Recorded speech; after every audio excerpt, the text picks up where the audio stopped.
എല്ലാവർക്കും നമസ്കാരം.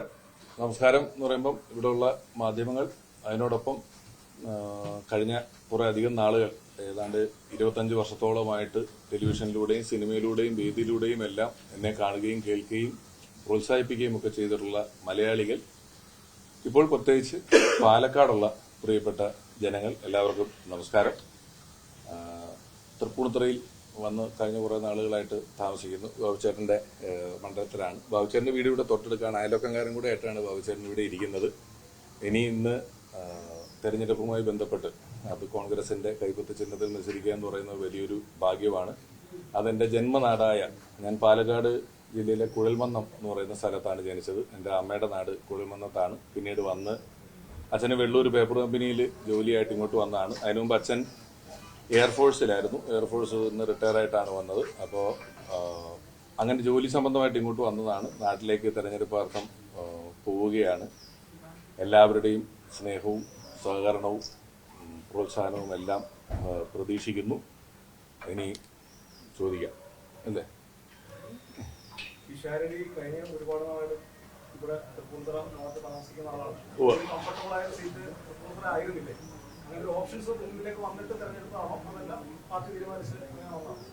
അല്ല, ഞാൻ ഇതിനു മുമ്പ് ഉള്ള ഉപതെരഞ്ഞെടുപ്പുകൾ വന്നപ്പോഴും എല്ലാം എന്റെ പേരുകൾ ഇടയ്ക്കിടയ്ക്ക് എല്ലാ തെരഞ്ഞെടുപ്പിനും പല സ്ഥലങ്ങളിലായിട്ടൊക്കെ വരുന്നുണ്ടായിരുന്നു. അതുകൊണ്ട് ഞാൻ അങ്ങനെ ഏതെങ്കിലും ഒരു മണ്ഡലം എന്റെ കംഫേർട്ടിനനുസരിച്ച് ഞാൻ ആലോചിച്ചിട്ടില്ല.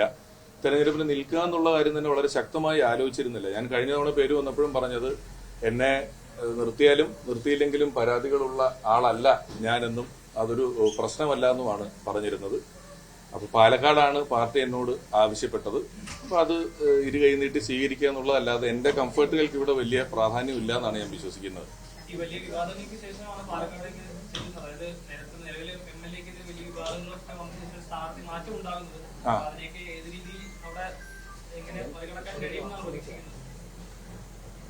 അതവിടുത്തെ ജനങ്ങള് തീരുമാനിക്കേണ്ടുന്നതായ ഒരു കാര്യമാണ്. വിവാദങ്ങളെന്ന് പറയുന്നത് എപ്പോഴും ഒരു രാഷ്ട്രീയവുമായി ബന്ധപ്പെട്ട എല്ലാ കാലങ്ങളിലും എല്ലായ്പ്പോഴും ഉണ്ടായിക്കൊണ്ടിരിക്കുന്ന ഒരു കാര്യം മാത്രമാണ്. അതവിടെ ചെന്ന് അവിടുത്തെ ജനങ്ങളുമായിട്ട് നേരിട്ട് കൺവേ ചെയ്യുക എന്നുള്ളതല്ലേ ഉള്ളൂ.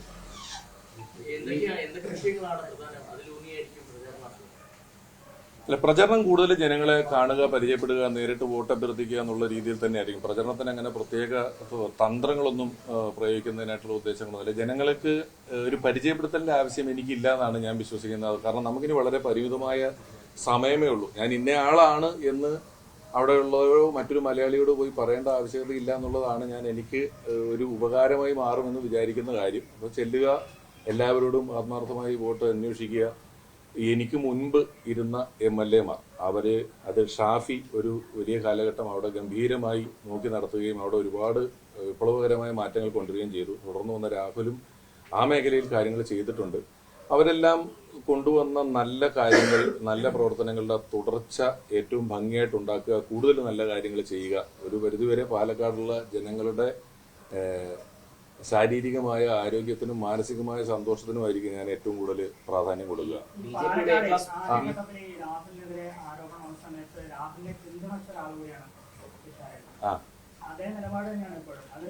പിന്തുണച്ചു എന്ന് പറയുന്നത് വന്നൊരു ഹെഡിങ് മാത്രമാണ്. ഞാൻ പാലക്കാട് ഒരു ഫംഗ്ഷന് പോയപ്പോൾ ഞാൻ രാഹുലിന് പ്രചരണത്തിന് പോയിരുന്ന ഒരാളെന്നുള്ള നിലയിൽ എന്നോട് ചോദിച്ചു. അപ്പോൾ ഞാൻ പറഞ്ഞത്, MLA സ്ഥാനം ഒരു കേസ് തെളിയുന്നത് വരെ, അന്ന് എന്നോട് ചോദ്യം ഉണ്ടാകുന്ന സമയത്ത് അദ്ദേഹത്തിനെതിരെ പരാതിയില്ല പോലീസിൽ.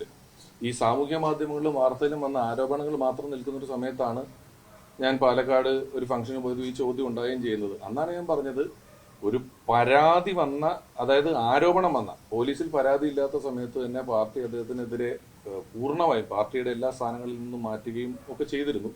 MLA സ്ഥാനം രാജിവെക്കുക എന്നുള്ളത് അദ്ദേഹം തീരുമാനിക്കേണ്ട കാര്യമാണ്. അതിൽ നമുക്ക് അഭിപ്രായമില്ല എന്നുള്ള കാര്യത്തിൽ പറഞ്ഞത്, പിന്തുണ എന്നുള്ള വാക്ക് വെച്ച് വന്നു എന്നുള്ളതേ ഉള്ളൂ. ഇപ്പോഴും പിന്തുണയ്ക്കുന്നുണ്ടോ എന്ന് ചോദിച്ചാൽ ഏത് കാര്യത്തിൽ നിന്ന് എനിക്ക് തിരിച്ചു ചോദിക്കേണ്ടി വരും.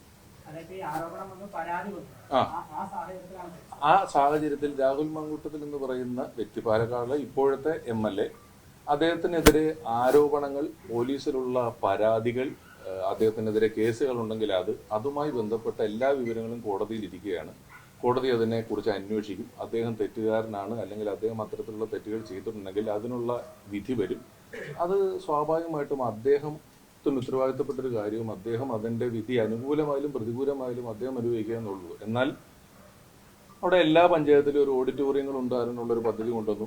1.5 വർഷം കൊണ്ട് ഏകദേശം 13 വീടുകൾ രാഹുൽ അവിടെ വെച്ചു കൊടുത്തിട്ടുണ്ടെന്നാണ് എൻ്റെ അറിവ്. അപ്പം ബാക്കി ഒരു 8-10 വീടുകളുടെ പദ്ധതിക്ക് നിൽക്കുകയാണ്. ആ പദ്ധതികളിൽ ഞാൻ പിന്താങ്ങുന്നില്ല, അല്ലെങ്കിൽ ഞാൻ ഇതിനെതിരാണെന്ന് പറഞ്ഞ് മാറാൻ പറ്റില്ല. അതിന്റെ നല്ല കാര്യങ്ങൾ എന്തെല്ലാം ഉണ്ടോ, എല്ലാ സ്ഥലങ്ങളിലും നല്ലതും ചീത്തയും ഉണ്ടല്ലോ, അതിൽ നല്ലത് എന്തെല്ലാം ഉണ്ടോ ആ നല്ലതെല്ലാം ഏറ്റെടുക്കുകയും ആ നല്ല കാര്യങ്ങളെല്ലാം പിന്തുണയ്ക്കുകയും മുന്നിലേക്ക് പോവുകയും ചെയ്യുക എന്നുള്ളതാണ് എൻ്റെ ഉദ്ദേശം. നമ്മളെ സംബന്ധിച്ച് നമുക്ക് അറിയില്ലല്ലോ ബാക്കി കാര്യങ്ങൾ. അല്ല, ഞാൻ നിങ്ങളെ പറ്റിയോ എന്നെ പറ്റിയോ നമ്മൾ കേൾക്കുന്ന ഓഡിയോ വെച്ചോ വാർത്തകളോ ഒക്കെ വെച്ചിട്ടുള്ള ഒരു കാര്യത്തിൽ കോടതിയിൽ എത്തിയ ഒരു കാര്യത്തിൽ പാർട്ടി പറഞ്ഞിട്ടുണ്ടല്ലോ അതിന്റെ കാര്യങ്ങൾ. ഞാൻ അവിടെ ഇപ്പോഴത്തെ MLA എന്നുള്ള സ്ഥാനത്തിൽ അദ്ദേഹത്തെ വിളിച്ചിരുന്നു. എന്നെയാണ് പാർട്ടി പറഞ്ഞിട്ടുള്ളത്, ഞാനാണ് വരുന്നതെന്ന് പറഞ്ഞിരുന്നു.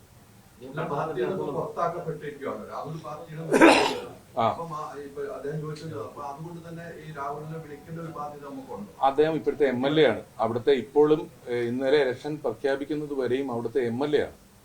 അതിന്റെ ബാധ്യതയുടെ പ്രശ്നമല്ല, അദ്ദേഹമാണ് അവിടുത്തെ MLA. ഞാൻ പറഞ്ഞതുപോലെ ചില നല്ല കാര്യങ്ങൾ ചെയ്തു വെച്ചിട്ടുണ്ടെങ്കിൽ ആ നല്ല കാര്യങ്ങൾ ഏറ്റെടുക്കുകയും മുന്നിലേക്ക് പോവുകയും ചെയ്യേണ്ടതുണ്ടല്ലോ.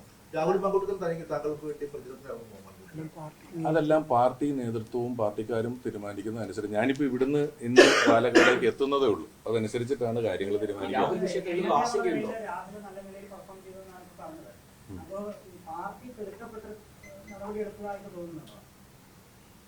ഇത്തരം ആരോപണങ്ങൾ വന്നാൽ തിടുക്കപ്പെട്ടോ ഇല്ലയോ എന്നുള്ള കാര്യം നമുക്ക് ഇതിനെക്കുറിച്ച് കൂടുതൽ അറിയുന്നത് നേതൃത്വത്തിനാണ്. അവര് അതിന് അനുകൂലമായി, അല്ലെങ്കിൽ ഒരു ജനങ്ങൾ പെട്ടെന്ന് തോന്നുന്ന ഒരു കാര്യം പറയുന്നു, അല്ലെങ്കിൽ ജനങ്ങളുടെ ഹിതത്തിന് മാനിച്ചുകൊണ്ട് പെട്ടെന്ന് പാർട്ടിയിൽ നിന്ന് പുറത്താക്കുക എന്ന് പറയുന്ന തീരുമാനമാണ് നേതൃത്വത്തിൽ നിന്നുണ്ടായിട്ടുള്ളത്. അത് ചെയ്തു. അത് മറ്റൊരു പാർട്ടികളും എൻ്റെ അറിവിൽ ഇങ്ങനെ, അതായത് പോലീസിൽ പരാതി എത്തുന്നതിന് മുമ്പ്, പോലീസിലെത്തിയിട്ടാണ് ഇത് ചെയ്തതെങ്കിൽ ഈ ചോദ്യത്തിന് വലിയ പ്രസക്തിയുണ്ട്. പോലീസിലെത്തുന്നതിന് മുമ്പ് ഒരു തീരുമാനമെടുക്കുകയും പൂർണ്ണമായും എല്ലാ സ്ഥാനമാനങ്ങളിൽ നിന്നും മാറ്റുകയും ചെയ്തിട്ടുള്ളതാണല്ലോ. ഇത് അദ്ദേഹവുമായി ബന്ധപ്പെട്ട കാര്യത്തിൽ ഇപ്പം ഈ അതായത് ഏതാണ്ട് 3ാമത്തെ ചോദ്യമായിട്ട് തന്നെ വന്നൊരു കാര്യമെന്നുള്ള നിലയിൽ ഇങ്ങനെ ഞാനത് കൺക്ലൂഡ് ചെയ്യുകയാണ്. അദ്ദേഹത്തിന്റെ മൊറാലിറ്റി, അല്ലെങ്കിൽ അദ്ദേഹത്തിന്റെ കാര്യങ്ങളിൽ കോടതിയിൽ പരിഗണനയിലിരിക്കുന്ന കാര്യങ്ങളുടെ വിധിയെക്കുറിച്ചുള്ള കാര്യങ്ങൾ അദ്ദേഹം അതെന്താണോ വരുന്നത് അത് അദ്ദേഹം അനുഭവിക്കുക. അദ്ദേഹം എന്തെങ്കിലും നല്ല കാര്യങ്ങൾ എന്തെങ്കിലും ചെയ്തിട്ടുണ്ട്, വീട് ഉൾപ്പെടെയുള്ള കാര്യങ്ങൾ ചെയ്തിട്ടുണ്ട്. അദ്ദേഹം ചെയ്ത നല്ല കാര്യങ്ങൾ അവിടെ നിന്ന് ഏറ്റെടുക്കുകയും അത് തുടർന്നു പോവുകയും എന്നാൽ കഴിയുന്ന ഇനി ചെയ്യാവുന്ന നല്ല കാര്യങ്ങൾ, എന്തെല്ലാം നല്ല കാര്യങ്ങൾ ആ മണ്ഡലത്തിന് വേണ്ടി ചെയ്യാൻ പറ്റുമോ ആ നല്ല കാര്യങ്ങളെല്ലാം ഞാൻ തുടരുക, പുതിയ കാര്യങ്ങൾ ആസൂത്രണം ചെയ്യുക, പുതിയ കാര്യങ്ങൾ ചെയ്യുക. അത് രാഹുൽ എന്നല്ല, ഷാഫി തുടങ്ങി വെച്ച കാലം തൊട്ടാണ് പറയുന്നത്. ഒരു 15 വർഷമായിട്ട് ഒന്നിന്റെ തുടർച്ചയാണല്ലോ അത്. ആ കാര്യങ്ങൾ ഏറ്റെടുത്തുകയും നടത്തുക എന്നുള്ളതായിരിക്കും എന്റെ ലക്ഷ്യം.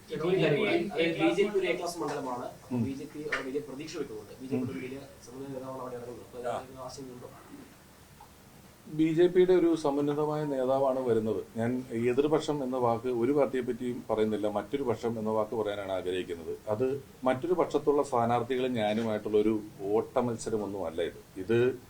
അവർ നിങ്ങളുടെ മുന്നിലേക്ക് വെക്കുന്ന ആശയം എന്താണ്, അവരുടെ ആശയധാര എന്താണ്, കോൺഗ്രസ് നിങ്ങളുടെ മുന്നിലേക്ക് വെക്കുന്ന ആശയം എന്താണ് എന്നുള്ള ഒരു ആശയങ്ങളുടെ പോരാട്ടമായിട്ടാണ് ഞാനിതിനെ കാണുന്നത്. അപ്പോൾ പാലക്കാടുള്ള ഒരു മതനിരപേക്ഷ ജനാധിപത്യ ബോധ്യമുള്ള ആളുകൾ ഉറപ്പായിട്ടും അതിന് തന്നെ മുൻകൈ എടുത്തുകൊണ്ട്, പലപ്പോഴും നമ്മൾ സാമൂഹ്യ മാധ്യമങ്ങളിലൊക്കെ കാണുന്ന പോലെയൊന്നുമില്ല. നമ്മൾ മുറ്റത്തേക്ക് ഇറങ്ങി ഒരു 5 കിലോമീറ്റർ ഇടത്തോട്ടും വലത്തോട്ടും കടന്നാൽ എല്ലാവരും നമ്മുടെ സുഹൃത്തുക്കളും എല്ലാവരും നമുക്ക് പരിചയമുള്ളവരുമൊക്കെയാണ് എന്ന സാഹചര്യത്തിൽ അത്തരത്തിലൊരു നിലപാടായിരിക്കും ജനങ്ങൾ എടുക്കുക എന്ന് ഞാൻ വിശ്വസിക്കുന്നത്.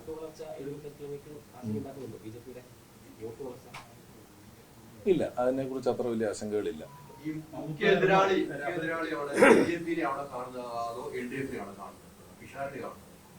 അവിടുത്തെ മുഖ്യ ഒപ്പം മത്സരിക്കുന്നതിലെ മുഖ്യ എതിരാളി എന്ന് പറയുന്നത് BJP ആണ്. BJP ആയിട്ടാണ് ഡയറക്റ്റ് മത്സരം നടക്കുന്നത്. അത് തന്നെ സാങ്കല്പികം. ശരിയാണല്ലോ.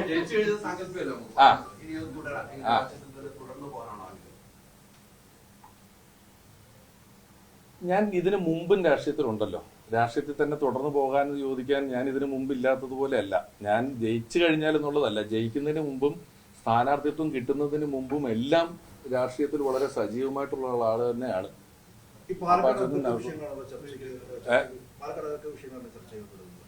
അല്ല, പാലക്കാട് ഞാൻ പറഞ്ഞല്ലോ, ഒന്ന് നമ്മൾ ജനങ്ങളുടെ ശാരീരികമായ ആരോഗ്യത്തിനും മാനസികമായ സന്തോഷത്തിനും വലിയ പ്രാധാന്യം കൊടുക്കുന്നുണ്ട്. വികസനം എന്ന് പറയുന്നത് നമ്മൾ എല്ലാ പാർട്ടികളും എല്ലാ കാലത്തും പറയുകയും നമ്മുടെ ഒരു കർത്തവ്യമായിട്ടുള്ളൊരു കാര്യവുമാണ്. ഞാൻ പലപ്പോഴും ആലോചിക്കുന്ന ഒരു കാര്യം, നമ്മുടെ ഇവിടെ ഇപ്പോൾ ഒരു നല്ല വികസനം, നമ്മളുടെ കടൽത്തീരം മുഴുവൻ നല്ല ബെഞ്ചൊക്കെ ഒരുക്കി കല്ലിട്ടു. നമ്മൾ ഇന്ന് അവിടെ ഇരിക്കുന്ന സമയത്ത് മകൻ അമ്മയെ കൊന്നു കുഴിച്ചിട്ടു എന്നുള്ള വാർത്ത കേട്ടിട്ടും അമ്മായിയമ്മ മരുമോളെ വെട്ടിക്കൊന്നു എന്നുള്ള വാർത്ത കേട്ടിട്ടും ഒക്കെയാണ് അവിടെ ഇരിക്കുന്നതെങ്കിൽ നമുക്കൊരു സന്തോഷത്തിന്റെ പ്രശ്നമുണ്ട്. മനുഷ്യനാണല്ലോ മാനദണ്ഡം. പലപ്പോഴും നമ്മുടെ നാട്ടിലെ ക്രൈമുകള്, ലഹരിയുടെ ഒരു ആധിക്യം, ഇത്തരത്തിലുള്ള കാര്യങ്ങൾ ഏറ്റവും പ്രാധാന്യത്തോടെ ചർച്ച ചെയ്യപ്പെടേണ്ട കാര്യമാണ്. പലപ്പോഴും എല്ലാവരും വികസനത്തെ പറ്റി സംസാരിക്കൂ, വികസനത്തെ പറ്റി പറയൂ എന്ന് പറയുന്നുണ്ട്. വികസനത്തെക്കുറിച്ച് ഓഫ്കോഴ്സ് പറയണം. എല്ലാ കാലത്തും രാജ്യം മുന്നിലോട്ട് തന്നെയാണ് പോയിട്ടുള്ളത്. എല്ലാ കാര്യത്തും എല്ലാ പാർട്ടികളും വികസനം എന്ന കാര്യത്തിന് ഊന്നൽ കൊടുത്തുകൊണ്ട് തന്നെയാണ് പ്രവർത്തിക്കുന്നത്. അതിൻ്റെ ഒപ്പം മനുഷ്യന്റെ ഏറ്റവും പ്രാധാന്യമുള്ള കാര്യങ്ങൾ, മനുഷ്യന് ഏറ്റവും കാര്യമായ അവനവന്റെ സന്തോഷം, ആരോഗ്യം തുടങ്ങിയ കാര്യങ്ങളിൽ നമ്മൾ വീഴ്ച വരുത്തിക്കൊണ്ട് വികസനം മാത്രം ഉയർത്തി കാണിക്കുന്നതിൽ അർത്ഥമില്ല. വികസനത്തിൽ അർത്ഥമില്ല എന്നല്ല പറയുന്നത്. നമ്മുടെ ആരോഗ്യ മേഖല, നമ്മുടെ മാനസികാരോഗ്യ മേഖല, പലരെയും നമ്മൾ ചോദിക്കുമ്പം ഇപ്പൊ വന്ദന കൊലക്കേസ് ഇന്നലെ നമ്മൾ ചർച്ച ചെയ്തു. അപ്പൊ മാനസികാരോഗ്യത്തിന്റെ പ്രശ്നമാണ് എന്നാണ് പറയുന്നത് കോടതിയിലെത്തുമ്പോൾ. അപ്പം കൃത്യമായിട്ട് ഇങ്ങനെ വേണേൽ പറയാം, ഒരു അരും കൊലകളില്ലാത്തൊരു 10 ദിവസം കാണാൻ പറ്റാത്തൊരു സാഹചര്യമുണ്ട്. ഭയം നമുക്ക് വല്ലാതെ ഉണ്ട്. ഞാൻ ചിലപ്പം പറയും, നമ്മൾ ഓടിക്കുമ്പോൾ വല്ല വാഹനമൊക്കെ എവിടെയെങ്കിലും ഒന്ന് വരഞ്ഞാൽ പോലും എൻ്റെ ഡ്രൈവറോട് പറയും, വെറുതെ ആരോടൊന്നും വർത്താനം പറയാൻ പോകണ്ട. ആരാണ് എപ്പോഴാണ് ഒരു പൂള് പുള്ളുന്നതെന്ന് അറിയാൻ പറ്റാത്ത രീതിയിലായി നമ്മൾ മൊത്തത്തിൽ സമൂഹത്തിൽ നിൽക്കുന്നത്. അതാണ് ഏറ്റവും പ്രാധാന്യത്തോടെ ചർച്ച ചെയ്യേണ്ട ഒരു വിഷയമെന്ന് ഞാൻ വിശ്വസിക്കുന്നു. മമ്മൂക്ക അല്പം മുമ്പ്, ഞാൻ ഇറങ്ങുന്നതിന് മുമ്പ് കൂടെ വിളിച്ചിരുന്നു. അദ്ദേഹത്തിന്റെ അനുഗ്രഹം മേടിച്ചു. അദ്ദേഹം എനിക്കൊരു എല്ലാ ദിവസവും കമ്മ്യൂണിക്കേഷനുള്ള ഒരാളാണ്. രാഷ്ട്രീയപരമായ കാര്യങ്ങളിൽ ഒരുപക്ഷെ കഴിഞ്ഞ കുറെ നാളുകളിൽ ഞാൻ ഏറ്റവും കൂടുതൽ ചർച്ചകൾ ചെയ്തിട്ടുള്ളതും ആശയ സംവാദങ്ങൾ നടത്തുന്നതും മമ്മൂക്ക എന്ന് പറയുന്ന ഒരാളാണ്. അദ്ദേഹം എത്രയോ മുഖ്യമന്ത്രിമാരെ അടുത്ത് പരിചയമുള്ള, കഴിഞ്ഞ കുറെ നാളുകളിൽ ഏറ്റവും സജീവമായി ഇവിടെ നിന്നിട്ടുള്ള ഒരാളാണ്. അപ്പൊ അദ്ദേഹം എല്ലാ കാര്യങ്ങളിലും എനിക്ക് വേണ്ട നിർദ്ദേശങ്ങളും അഭിപ്രായങ്ങളും, എതിരഭിപ്രായങ്ങളാണെങ്കിൽ അതും വെച്ച് സംസാരിച്ചിട്ടുണ്ട്. ഞാൻ ആരെയും ചലച്ചിത്ര മേഖലയിൽ നിന്ന് ആരെയെങ്കിലും നിർബന്ധിച്ച് പ്രചരണത്തിന് കൊണ്ടുവരണമെന്ന് ആഗ്രഹിക്കുന്നില്ല. പക്ഷെ ഒരു കാര്യം പറയാം, ഇത് അദ്ദേഹം ഉത്തരം പറയേണ്ട കാര്യമാണ്. എങ്കിലും വിജയിച്ചാൽ, അലി പറഞ്ഞതുപോലെ വിജയിക്കുകയാണെങ്കിൽ ഉറപ്പായിട്ടും അദ്ദേഹത്തിനെ അവിടെ കൊണ്ടുവരാൻ സാധിക്കുമെന്ന് ഞാൻ വിശ്വസിക്കുന്നു. എന്തെങ്കിലും ഒരു ആവശ്യത്തിന് കൊണ്ടുവരാൻ പറ്റും. DCC കാര്യമായി പിന്തുണ ഉണ്ടായിരുന്നില്ല. മാത്രമല്ല വലിയ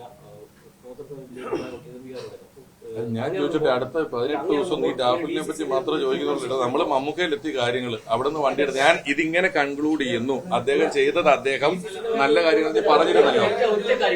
താങ്കൾ ഉൾപ്പെടുന്ന ആദ്യഘട്ട സ്ഥാനാർത്ഥി പട്ടിക മാത്രമേ പുറത്തു വന്നിട്ടുള്ളൂ. ബാക്കി സ്ഥാനാർത്ഥികളുടെ തർക്കം നിലനിൽക്കുകയാണ്. ഇത് ഏതെങ്കിലും രീതിയിൽ UDF-നെ ബാധിക്കും? അത് എല്ലാ പാർട്ടിയിലും ഉണ്ട്. എല്ലാ പാർട്ടിക്കും ഒരുപോലെയാണ്. ഒരുപക്ഷെ ഇത്രയും വിമതരുള്ള, ഇത്രയും തർക്കങ്ങൾ നടക്കുന്ന ഒരു ഇലക്ഷൻ വേറെ ഇതിനു മുമ്പ് ഉണ്ടായിട്ടുണ്ടോ എന്ന് എനിക്ക് സംശയമുണ്ട്. അത് UDF-നെ മാത്രമല്ല, എല്ലാ പാർട്ടിയിലും ഇത്തരത്തിലുള്ള സ്ഥാനാർത്ഥിത്വവുമായി ബന്ധപ്പെട്ട തർക്കങ്ങൾ നടക്കുന്നുണ്ട്. നമ്മുടെ മാത്രം പ്രശ്നമല്ല.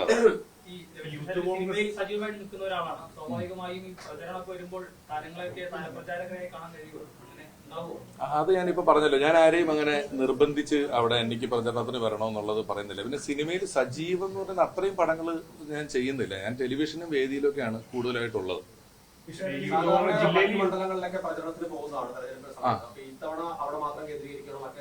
അവിടെ തന്നെ പ്രധാനമായിട്ടും കേന്ദ്രീകരിക്കും. നമുക്ക് വളരെ പരിമിതമായ സമയമല്ല ഇത്തവണ കിട്ടിയിട്ടുള്ളൂ. അതുകൊണ്ട് ഉറപ്പായിട്ടും അവിടെ അതിനുവേണ്ടി കൂടുതൽ സമയം ചെലവഴിക്കണം. അവിടെയുള്ള എല്ലാവരെയും ഉള്ള സമയം കൊണ്ട് കാണണമെന്നുള്ളതാണ് ഉദ്ദേശം.